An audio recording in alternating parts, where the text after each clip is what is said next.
ஒருத்தர் கடன் நம்மக்கிட்ட இருந்து வாங்கிட்டு அவர் நமக்கு திருப்பி தரல அப்படின்னா நமக்கு வந்து கோபம் வரும், பழி உணர்ச்சி வரும், ஏமாற்றம் வரும், அவமானம் வரும், சாபம் விடுவோம், சண்டைகள் வரும், பகைகள் அதிகமாகும். அதனால் வந்து கடன் கொடுத்துட்டு அவங்க திருப்பி தரலைன்னா இந்த மாதிரி நிறைய பிரச்சனைகள் வரும், நம்ம உடல் நலன் பாதிக்கப்படும். அதனால் வந்து கடனை கொடுக்குறதுல எச்சரிக்கையாக இருக்கணும். சப்போஸ் அவங்க கடன் கொடுத்துட்டு அவங்க திருப்பி தரலை அப்படின்னா நம்ம அதை ஒரு பாடமாக எடுத்துக்கணும். ஒரு பாடத்தை கற்றுக்கொள்வதற்காக நாம் கொடுத்த விலை தான் அந்த கடன். ஒரு பாடத்தை கற்றுக்கொள்வதற்காக நாம் கொடுத்த விலை தான் அந்த கடன். அதாவது திருப்பி தராத அந்த கடன், திருப்பி தராமல் ஏமாத்துறாங்கல்ல, அது வந்து என்னதுன்னு நினச்சிக்கணுன்னா நாம் ஒரு பாடத்தை கற்றுக்கிறதுக்காக இந்த மாதிரி ஆட்கள்கிட்ட நம்ம கடன் கொடுக்கக்கூடாது. கடன் கொடுப்பதில் உள்ள விதிமுறைகள் என்ன, யாருக்கு கொடுக்கலாம், யாருக்கு கொடுக்கக்கூடாது. கொடுக்கலன்னா ஒன்றும் யாரும் நம்மக்கிட்ட, அதாவது என்கிட்ட இல்லைங்கன்னு சொல்லி நம்ம போய் சொல்லலாம்.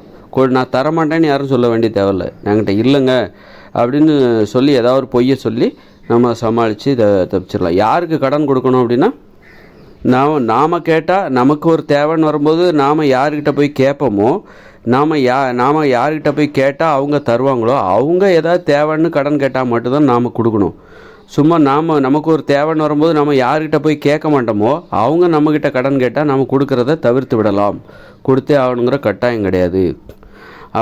அதனால் கடன் கொடுத்து யாராவது திருப்பி தரலன்னா யாருக்கெல்லாம் கடன் கொடுக்கக்கூடாது, இந்த மாதிரி ஆள்கள்கிட்ட கடன் கொடுக்கக்கூடாது அப்படிங்கிற அந்த பாடத்தை கற்றுக்கொள்வதற்காக நாம் கொடுத்த விலை தான், அந்த கட்டணம் தான் நாம் கொடுத்து கடன், நாம் ஏமாந்த அந்த கடன், நாம் கொடுத்து திருப்பி வராமல் ஏமாற்றிய அந்த கடன் அப்படின்னு நம்ம நினச்சிக்கணும். ஒரு பாடத்தை கற்றுக்கிறதுக்காக நாம் கொடுத்துருக்கோம், அந்த விலையை கொடுத்துருக்கோம், விலையை கொடுத்து தான் அந்த பாடத்தை கற்றுருக்கோம்.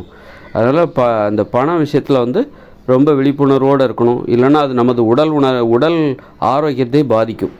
பணம் கொடுத்துட்டு நம்ம கடன் கொடுத்துட்டு திருப்பி வரலன்னா நமக்கு கோபம் வரும், ஏமாற்றம் வரும், அவமானம் வரும், பழி உணர்ச்சி ஏற்படும், சாபம் விடுவோம், சண்டைகள் வரும்.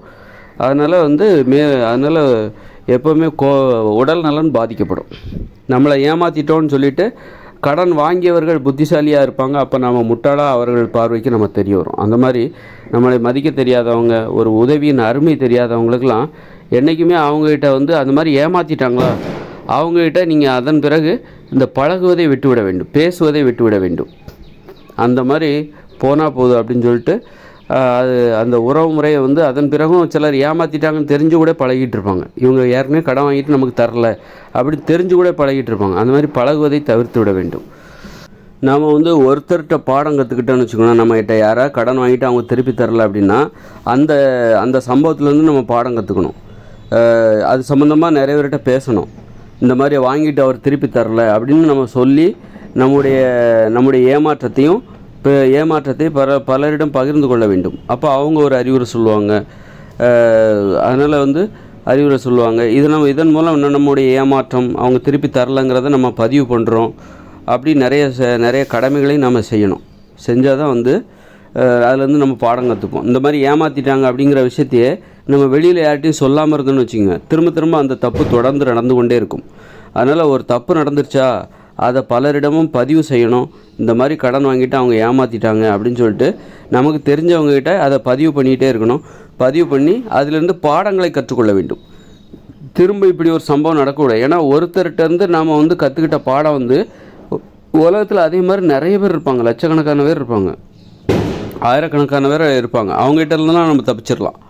ஒருத்தர்கிட்டருந்து நம்ம தப்பிச்சிட்டோம்னா, ஒருத்தர்கிட்டருந்து நம்மளை யாராவது ஒருத்தர் ஏமாத்துறாங்க அப்படின்னா அப்படிப்பட்டவங்ககிட்டருந்து நம்ம சரியான பாடத்தை கற்றுக்கொண்டோமையானால் அந்த பாடம் நம்மளை வந்து அது போன்ற நம்மளை ஏமாத்தினாங்க பாருங்கள், அவங்கள போல் இந்த உலகத்தில் ஆயிரக்கணக்கான பேர்த்தை நம்ம பார்க்க வேண்டியிருக்கும்.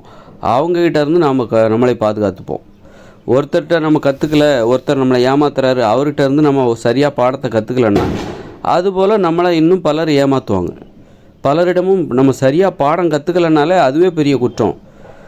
ஏன்னா சரியாக பாடம் கற்றுக்கலன்னா அது போன்று நம்ம ஏமாற்றுபவர்கள் இன்னும் ஆயிரக்கணக்கான பேர் வருவாங்க. அவங்ககிட்ட நம்ம ஏமாந்துக்கிட்டே இருப்போம், தொடர்ந்து ஏமாந்து கொண்டே இருப்போம். அப்போ நமக்கு அவமானமாக இருக்கும். என்னடா ஒரு தடவை நம்ம பாடம் கற்றுக்கிட்டோம், அதன் பிறகு நமக்கு இது போன்ற ஏமாற்றங்கள் தொடர்ந்து கொண்டே இருக்குதே அப்படின்னு சொல்லிட்டு நமக்கு அந்தளவுக்கு விவரம் இல்லை போலுங்க, உலக விவரம் இல்லை அப்படின்னு சொல்லிட்டு நமக்கு அவமானம் ஏற்படும். அதனால் பாடம் கற்றுக்கொள்வது என்பது ரொம்ப முக்கியம். ஒருத்தர்கிட்ட கற்றுக்கிட்ட பாடம், நம்மளை ஏமாற்றுகிறவரிடம் நாம் கற்றுக்கொண்ட பாடம், என்பது மிக முக்கியமானது. அந்த பாடம் வந்து நம்ம ஏமாற்றுகின்றவர்களைப் போல இந்த உலகத்தில் ஆயிரக்கணக்கான பேர் இருப்பாங்க. அவங்ககிட்ட இருந்து நம்ம அந்த பாடத்தை அவங்ககிட்ட இருந்து நம்ம தப்பிச்சிடலாம்.